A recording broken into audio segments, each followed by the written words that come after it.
All right, let's go. All right, guys, we're gonna be doing this every month. It's gonna be a webinar. We're gonna answer your questions. So Mike will be posting, for next month. Just put whatever questions you want. We'll do our best to answer them. So what we got first, Mike? The first one, good one to start off with, is Brian was asking about fasting and fat loss versus muscle. So is there different protocols in fasting when you're trying to lose fat versus gain muscle? Good question. Very first thing you'd have to address is your training. You can and people have to break away from, like me and you talked about the calorie equation. You could eat slightly more, but you want to be insulin sensitive. Now, if you can't eat enough in that, if you're doing 1 meal a day, then you got to maybe do a 4-hour window, but you got to look at the training first. But the protocol is not going to change. You still want to be more insulin sensitive whether you're trying to lose fat or gain muscle. So that's not going to change. The very first thing I always see is looking at the training protocol first. Most people aren't training necessarily for specific muscle gain. Yeah, absolutely. I think too, it's where you start, right? Yeah. You might not be in a state that muscle gain versus fat loss is really an option. It might be that you need to lose some fat first, right? Yeah. And then kind of go more into the muscle building stage. Yeah. Yeah. And both of those things are about hormones, muscle building and fat loss. Okay. Cool. So would you take, so pretty much training's going to dictate fat loss versus muscle, not necessarily fasting and nutrition? Training is going to dictate muscle gain more than fat loss. Yeah. Yeah. Is that what you said? Yeah. Just clarifying. Yeah. Okay. Yeah. Training will dictate more so muscle gain as opposed to fat loss. Okay. And what about kind of having the two happen simultaneously? That can happen when you're more so when you're newer on, because the stimulus is newer to the body. You'll see that. I mean, you've probably seen that a lot. You can see that. But like you just said, if somebody's got a lot of fat to lose, that's what you got to focus on first. Get the blood flowing, get stronger, but don't worry about, there might be a lot of muscle under there already. Usually if somebody's really heavy, there might already be muscle under there. You just got to uncover it. So like any goal, right? If you're trying to be the champion in the 100-meter, champion in the mile, it's going to be hard to do both of them at the same time. Yeah, absolutely. So how would you start somebody out fasting? Let's say they're a little bit overweight. They need to get that fat loss to happen first in order for the muscle gain to kind of follow down the road. With the fasting, I would start them on the black version. That's usually what I recommend to people that are, that are really, okay, that they're fed up with. If they bring it up and they're fed up with the pain of being overweight, as far as the emotional pain and the physical ailments or whatever, then you start them on, where they're eating 6 to 7 times a week, as opposed to 6 to 7 times a day, like most people teach. Yeah, absolutely. Yeah. Awesome. So the second question from Rich, kind of an open-ended question, but he was asking about supplements. Any supplements that we would recommend? Rich who? Okay. Rich Green. Right. Okay. You want to go first and then I'll go? Sure. I mean, it depends on the person, right? So if it's somebody that's struggling with sleep, I think sleep is a good place to start for a lot of people.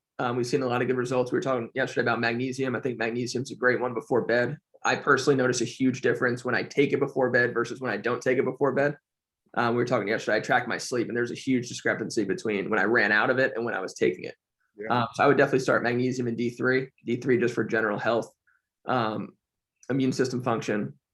But really for me, that'd be the two crucial points on where to start. Yeah. I would put zinc as a third behind those, and you can't get those from your food really. Interestingly, if people looked at D as a hormone, because it is a hormone, I think they would take it a little more serious, that they need to be on that. It's not actually a vitamin. And most other supplements, like if you look at, I just read a book last year I call Whole, and it's talking about when you isolate a compound out of food versus eating it in its natural form, like vitamin C, for example. The vitamin C in apple is like 283 times more available and potent than a vitamin C capsule with the same equivalent.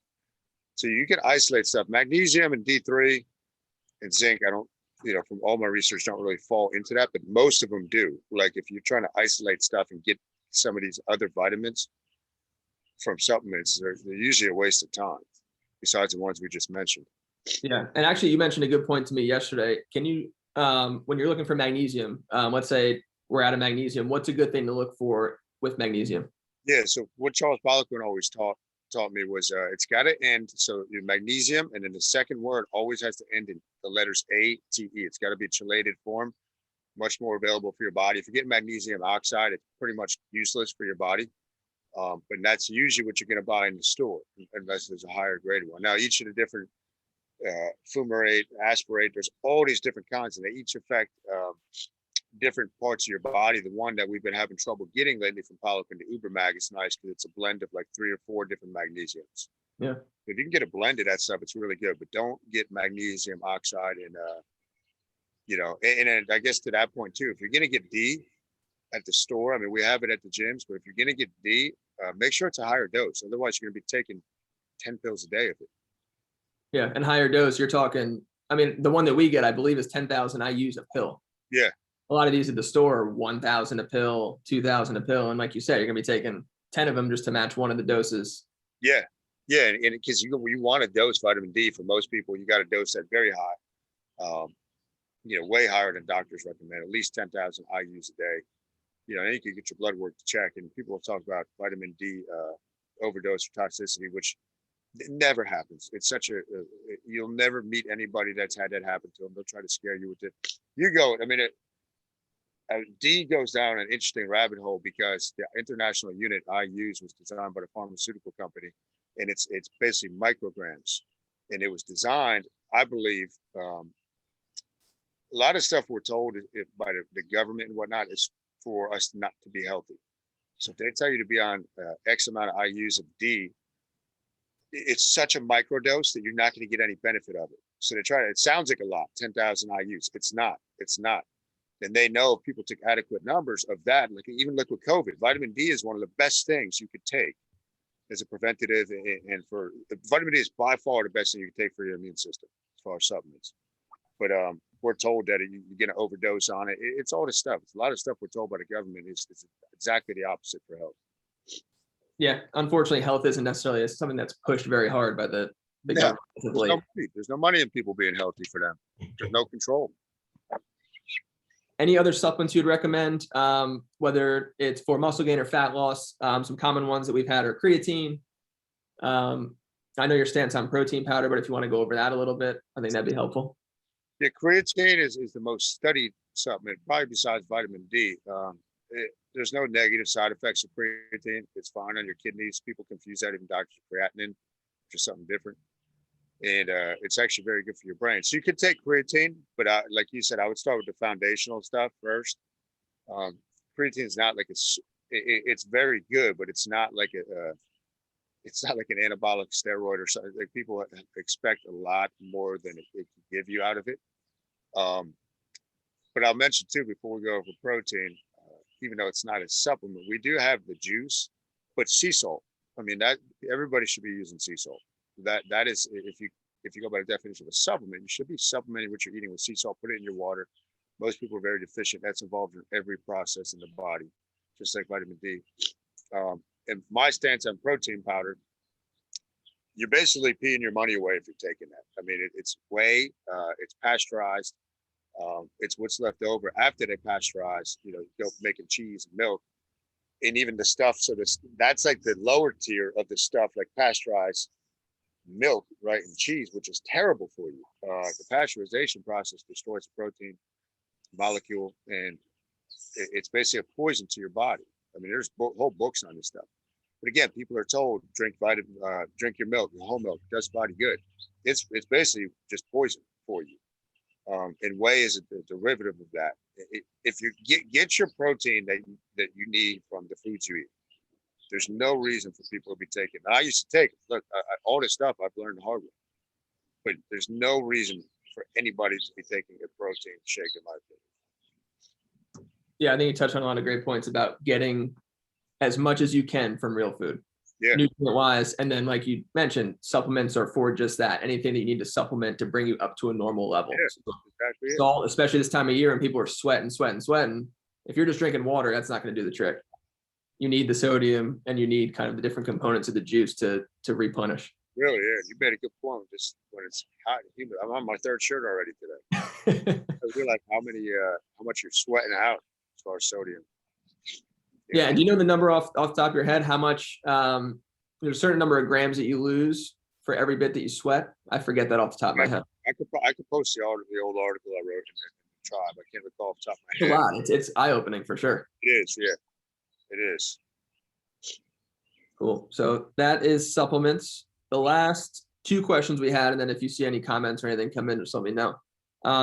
Both training related. The first one is training around injury for fat loss. I guess really just training around injury. How would we approach that? Is that a possibility? You want to take that one first?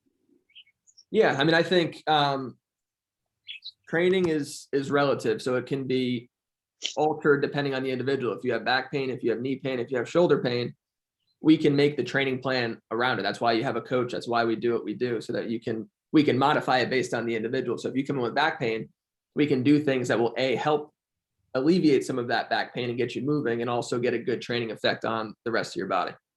So that, to me, that's like the simplest solution. Yeah, yeah. I always tell people never stop training because of an injury. You know, even if you're, you know, you lose a limb, you can still train. I mean, it sounds silly, but people don't realize that the body has a carryover effect from limb to limb, and it goes back to the hormones. You get a hormonal adaptation, and then what happens, right? When people get injured, you've been injured before. Yeah. If people stop training, already the injury can make you feel depressed. And now, if you stop training, now it's going to be a double depression because you get so many feel-good chemicals to your brain that you can only get through physical movement and exertion. So if nothing else, you're going to feel better, you know, and it's going to put you in a better state of mind to start moving and start training and start doing things, you know, whatever you got to do for rehab, or it's going to help you stick on your plan as far as what you're eating. Yeah. Enforce that. So, yeah, there's always a workaround, like Mike said. There's no injury that you cannot work around. Really. No, and if it's bad enough, you know, you can go to physical therapy and do that kind of thing, but it's supplementing physical therapy with training. It's not one or the other. A lot of people think it's got to be one or the other, and it doesn't. Yeah. Yeah. You don't need physical therapy on the non-injured parts of your body. Yeah. Yeah. Go there, do what you got to do, and then get to the gym. Yeah. And like you said, I read a post the other day. They were talking about the concept of masks, not masks like we know now, but that injury is almost a mask. And the more that you buy into that mask, the more it's going to kind of seep into your face and become your face versus something that you can take off. So if you keep buying into that injury and keep ignoring that body part, it's going to get worse down the road. It's going to become more of a permanent thing versus just being able to kind of take that injury mask off for a little bit, train around it, and try to somehow find a solution for it. Yeah. I always chuckle. It makes me think of, you know, I have people tell me that they had a torn meniscus, and I'm not downplaying anybody's injury, or they had torn their ACL, and the doctor tells them they're always going to suffer with arthritis in that knee. You know the story of both of my knees. They've been mangled, and my knees are perfectly fine. There's nothing wrong with my knees. There's nothing I can't do with my knees, but it's because it's a mindset, right? You don't identify with it, but like you said, if that becomes your, and you got to surround yourself with coaches and people that can tell you, and hey, you know, come on, you know, this is not a permanent thing. You know, that's a danger zone for people. Yeah, you're right. I had a knee injury about a year ago. I tore my meniscus, just like you said. Doctor said, "Oh, definitely need surgery. Not going to heal on its own." I kind of talked to you a little bit, like, give it a shot, give it a year. A year later, I would say 95%. Yeah, and start training around it, not being an idiot, but like you said, train around the injury, work on the weakness a little bit, and just keep moving forward. Yeah, you figure it out. You know. So the next one and the last question that we have from the tribe is from Brian Whitty. He was asking about kind of like some of the training philosophy that we use. Why do we incorporate some tempos, the concepts behind different rep ranges? So I don't know if you want to touch on, let's start with maybe the rep ranges and how they relate to strength versus hypertrophy versus a little bit more of muscular conditioning. Yeah, that's a good question. I mean, you have basically surfing the curve with different rep ranges, and you can look at. So if you're looking at like when Mike talks about hypertrophy, that's muscle growth, right? So muscle growth has to be time under tension. So I believe the way Dana's been, and when you were doing it, if there was a phase with that, Mike. So now Dana is doing the program design, where Mike used to do that. You know, they've switched roles, but you got to surf that curve, right? Or you can do tempo stuff to stay under tension. You could do 5 reps. Now, if it's just 5 straight reps that at a quick pace, that's more strength, right? If it's 5 reps that take you a minute and a half, that's different. That now you're talking about hypertrophy. Yeah. So you guys got to look at really time under tension is going to, that can give you tell you to tailor what's going on. What's your take on it?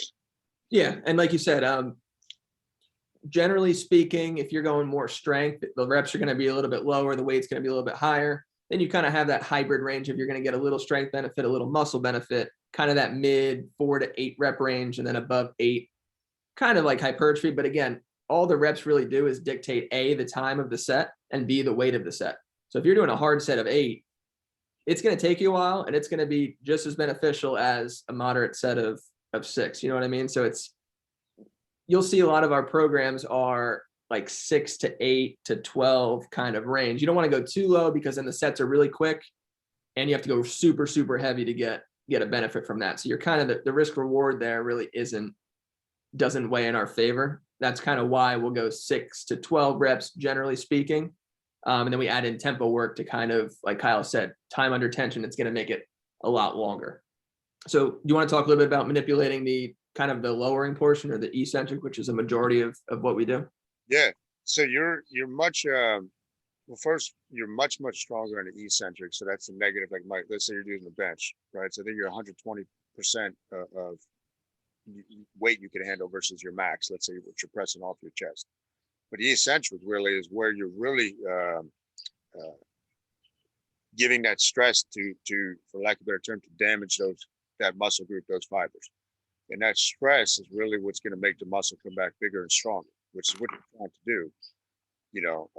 Part of what you're trying to do is create an adaptation, just like when you get calluses, right? It's a stress response. If you just kept doing the same thing, you're not going to get results after a certain point. And then I know Pollock, when we talked about at the beginning, would always talk about, he has like the German volume training program.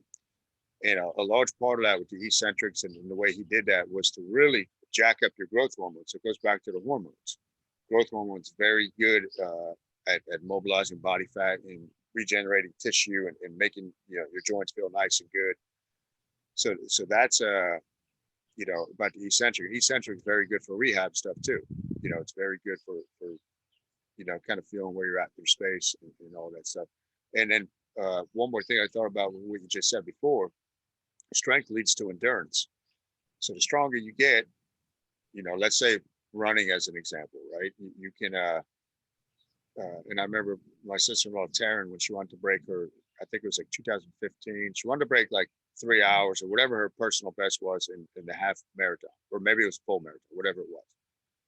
And I said, okay, just try this. You don't have to do any extra running. Just do what you're doing and let's start strength training. She came in once or twice a week, did sled drags, deadlifts, stuff like that. And she beat it by like 10 minutes because each time you put force into the ground, right, the stronger you are, the further you go with each step. But that goes for like, did you ever read we know we've talked about it, the Underground Secrets to Running Faster? No, I haven't read that one. That's a good one. I got to it's very good, short. But it's the whole concept of that coach's philosophy is a really high level track coach. But even within that, he was training this kid that had to go back to, I think, San Jose State. And, a lot of the colleges do a bench press test after you return from your 1 month break or whatever. 225. Let's see how much you get 225 for. So his philosophy was, we're not even going to practice with 225. Let's get your 1 rep max up as high as we can. And he calculated it, based off there's charts out there you can use. And he got the guy's bench up to, let's say, 365. And the guy went back and smashed, he got a 225 for like 18 or something, way more than the coaches were expecting. Yeah. He took an unconventional approach. We just knew if I get stronger here, my endurance is going to come up with it. Yeah, it's kind of like that relative strength, right? Like just use a round number. If your max is 100, 50 pounds isn't going to feel that heavy. If your max is 60, 50 pounds is going to feel pretty heavy. Very, yeah. So Yeah. it's all like that relative strength. It is. It is. That's why it's just, when you're in the gym, it's you versus you, really. Yeah. No, it is. And it's hard to not look next to you and say, oh, so-and-so is benching 50 pounds more than me, but it's all relative, just work on building your numbers versus beating the person next to you. There's so much more that goes into it. Yeah. Yeah. It's well said. And I think too, you touched on a good point of the eccentric, lack of better terms, but the point of training is to kind of create that damage for an adaptation to occur. But what a lot of people don't realize, sometimes people take it to an extreme and they do so much damage that there's not enough time to recover. The damage is only as good as the recovery piece. To kind of go back to what we said, if you're not sleeping, you're not doing all the things outside, you're not supplementing with salt, you don't have the D3 in line, then the damage is useless. You're just going to go damage versus getting that recovery to build it back up. You have anything on that? Yeah, it's you see that a lot in the fitness field with different personal trainers and whatnot, grinding and this stuff and all that. And they don't talk about the whole holistic approach, right? Because it's just a reframe of your mind. Like, yeah, you're training in the gym, but what are you doing outside the gym? Like you said, sleep. You're not doing sleep. You're not doing D3. Then you're really get that stuff in line first, right? You get that stuff in line, and it's got to just be this balance. It's not about anybody can make you train until you puke. That's not hard to do. Anybody can make you train until you're sore. That is not hard to do. The lowest level trainers can do that, and usually that's what they do because they don't know anything else. You see that in bodybuilding too. People just coaches and bodybuilding, they'll just keep cutting your calories, keep giving you junk cardio because they don't know what else to do. They don't actually understand how the body works, and they panic. Well, I got to make it look like I'm doing something. Well, it's you just I think the quote there from one of my college professors, he would always teach us minimum effective dose. Let's talk about that, like the minimum effective dose, so people understand what that is. Yeah, you're right. I mean, why spend an hour if you need 30 minutes? Yeah. There's so much other activities to do during the day than just work out. Work out whatever you need to do to create that damage so that an adaptation can occur. The adaptation, like we said, occurs outside of the training. So the other 23 hours of the day. Yeah. It's not that 1 hour in the gym. Yeah. Yeah. Some people are better off going training really hard for 30 minutes and then do a 30-minute walk just to wind down. Yeah, absolutely. And I think walks too, or for anybody, I think walking is going to be the key to a lot of stress relief issues. It is. It's so simple. Too simple. Yeah. That's the issue. If it's too simple, people think it's not going to work. It's too simple, and I think a lot of that has to go, and that goes always good. A lot of it just goes back to the hormones. People think, well, I'm not going to burn enough calories. It's not about that. It's about lowering your stress hormones. That's really the main form of exercise that can lower stress hormones is walking. Yeah. As opposed to other stuff. But if people just get their head out of this, they're playing this math game, they're trying to change their body, which doesn't work. That never has. But it's just a reframe. You got to start shifting the way you're thinking about stuff. Everybody, Yeah. That's all the questions that I had from the tribe. Is there anything on your end? Check Facebook. Facebook changes all up around. So that Angelina gave us a muscle sign, so that's about it. I think Mike V gave us a thumbs up on Zoom. Okay, cool. I don't know if that's a hand raise or a thumbs up. I think it's a thumbs up. Nice. Yeah, I got to cut out. Thanks, guys. Thanks, Mike. All right, so I think then we'll wrap it up. You got anything else you want to go over, Mike? No, I think that's good. We'll do it again next month. If anybody has questions, either just ask a coach, they'll relay it to us, or drop a comment in the tribe. Yeah, maybe what we'll do is maybe mid-month put a post up, post your questions here. Yeah, let us know if there's any questions, guys, based on what we talked about. I'm just going to stop recording this.